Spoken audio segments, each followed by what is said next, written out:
নোয়াখালীর দ্বীপ উপজেলা হাতিয়া প্রায় ৭.৫ লাখ মানুষের বসবাস এই দ্বীপে। বিশাল এই জনগোষ্ঠীর স্বাস্থ্যসেবা নিশ্চিতে একমাত্র ভরসাস্থল ৫০ শয্যা বিশিষ্ট একটি হাসপাতাল, কিন্তু সেখানে পর্যাপ্ত চিকিৎসা ব্যবস্থা না থাকায় বেশিরভাগ রোগীকে নিতে হয় উপজেলার বাইরে। সেক্ষেত্রে নৌপথে ভরসা নৌ অ্যাম্বুলেন্স, কিন্তু সেগুলো দীর্ঘদিন ধরে বিকল, যার ফলে ভোগান্তিতে এই দ্বীপের লাখ লাখ মানুষ। বাজেট বরাদ্দ না থাকায় এই ভোগান্তি, দাবি উপজেলা স্বাস্থ্য অধিদপ্তরের। স্বাস্থ্যসেবা নাগরিকের মৌলিক অধিকার। সেই অধিকার থেকে যুগের পর যুগ বঞ্চিত রয়েছে নোয়াখালীর দ্বীপ উপজেলা হাতিয়ার প্রায় ৭.৫ লাখ মানুষ। এই আধুনিক যুগে এসেও যাতায়াত ব্যবস্থার কারণে প্রতিনিয়ত পথে জীবন দিতে হচ্ছে অন্তঃসত্ত্বা মা, শিশুসহ জটিল ও দুর্ঘটনার শিকার অনেক রোগীদের।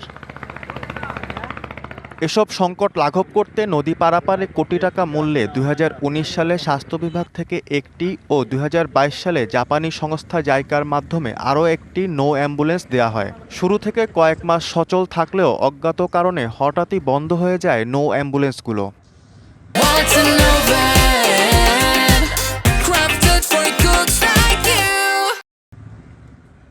দীর্ঘ সময় ধরে কর্তৃপক্ষের অবহেলা ও সঠিক তদারকির অভাবে বর্তমানে অ্যাম্বুলেন্স দুটি বিকল হয়ে পড়ে আছে মেঘনা নদীর পাড়ে। ইতোমধ্যে বিভিন্ন যন্ত্রাংশে মরিচা ধরেছে। অ্যাম্বুলেন্সগুলো দীর্ঘদিন মেরামত করার পরে এখন আবার নষ্ট হয়ে পড়ে আছে। এই বেহাল অবস্থাকে ফিরিয়ে আনার জন্য আমরা অতি দ্রুত আমাদের এখানে আরো 3টি নৌ অ্যাম্বুলেন্স হলে আমাদের জন্য অনেকটাই ভালো হয়।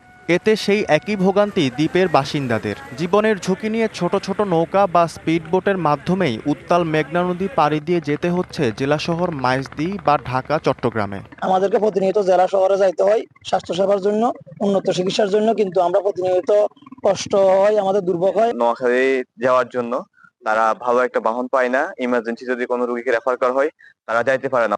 কর্তৃপক্ষ বলছে চালক, জ্বালানি সংকট ও রক্ষণাবেক্ষণের জন্য বাজেট বরাদ্দ না থাকায় অ্যাম্বুলেন্সগুলো চালানো সম্ভব হচ্ছে না।